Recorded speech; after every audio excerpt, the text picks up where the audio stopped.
Okay. But he had never felt the urge to act on his want for her. Not until now, when he could clearly see the pleasure his dick could give her. He wanted to fill her dripping wet cunt and suck on her perky breasts. Before he could give it another thought, he walked over to them and began to undress. Todd didn't even know Toby was standing beside him. He was trapped in his own little world, loving the fact that Nellie was squirming and yelling from beneath him. Nellie, however, noticed right away. Well, no shit. If Toby's standing right there getting undressed in front of him, of course she's gonna see him. Oh no, I'm Mrs. Lovett. I'm blind with lust.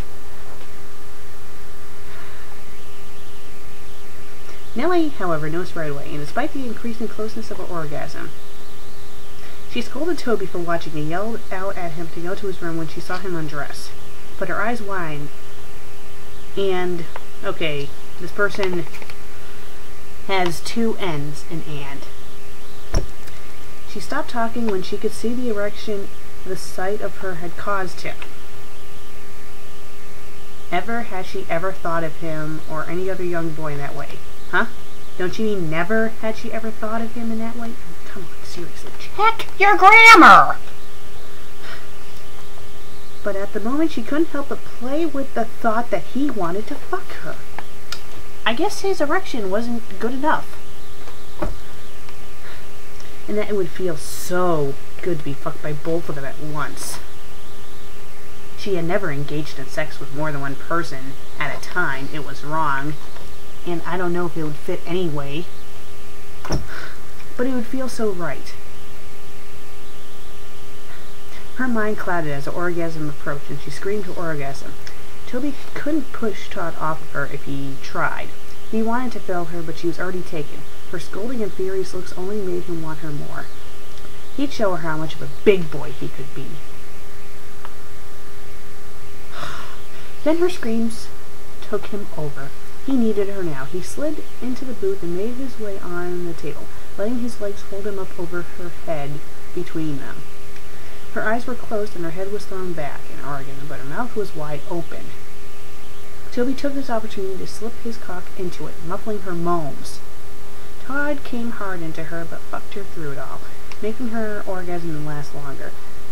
Nellie choked back on the hard, chubby cock that took over her mouth, but she kept her eyes closed. Don't you mean she? They spelled she, H-S-E. That's not how you spell it. Dumbass! Anyway, she didn't want to see what she was doing. Unfortunately, I have to read what she's doing.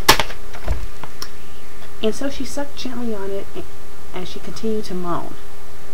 Toby wouldn't normally be so easily satisfied, but knowing this was her, his new mom. Yes, keyword, Toby. Mom.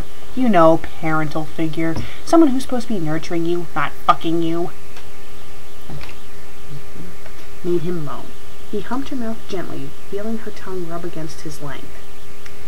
He got on his hands and knees to slide in and out of her mouth faster, and that's when he felt it. Todd had inserted a finger into his tight, hot asshole. Toby squealed as he felt him whirl his finger inside of him, and he humped her mouth in time with it. This feeling was all too normal for Toby. He rather enjoyed it, and it reminded him of the nights when he would have a nightmare at the workhouse. His friend Timmy would comfort him, hold him, and rub him, and slip his fingers inside of him, bringing him to a sticky orgasm until he was tired and could fall back asleep. Hopefully that boy washed his hands. Nellie's jaw got tired, as did Todd's cock, and they both stopped together. I didn't know it was possible for a penis to get tired. Her tongue went limp under Toby's dick, and Todd stopped fucking her and him. He pulled himself together, dressed, and left to go wash his hands. Toby couldn't believe it was over. He had only just begun, and he was about to reach orgasm. He begged his mom to finish, but she nipped at his head until he pulled it out and got off of her. She dressed quickly, massaged her jaw, and went to leave, but stopped as she reached the hallway leading to her bedroom. Toby, love, next time, come home early. And with that, she left a gloomy Toby to carry out his orgasm.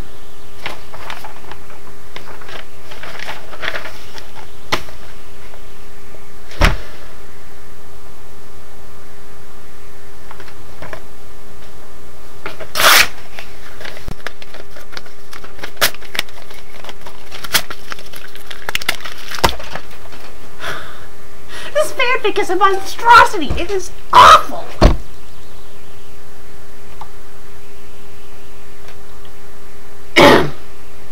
First of all, when you're writing a fanfic for people to read, have paragraphs.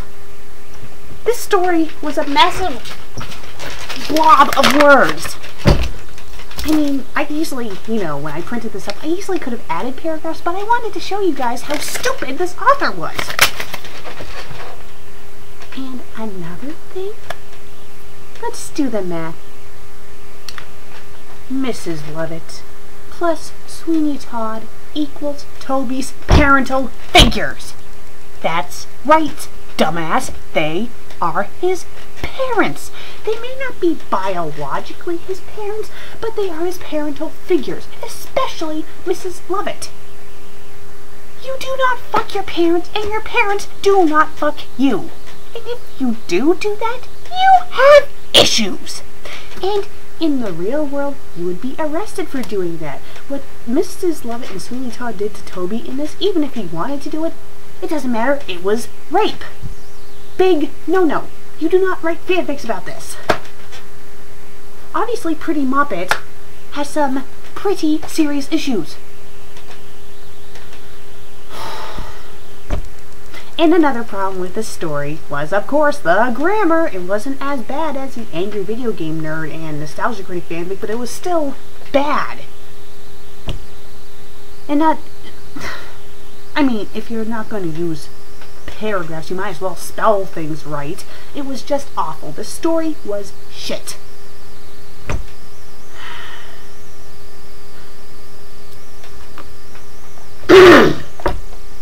I'm the Fanfic Critic. I read, you listen. Ah, shit, now I have to clean up this mess.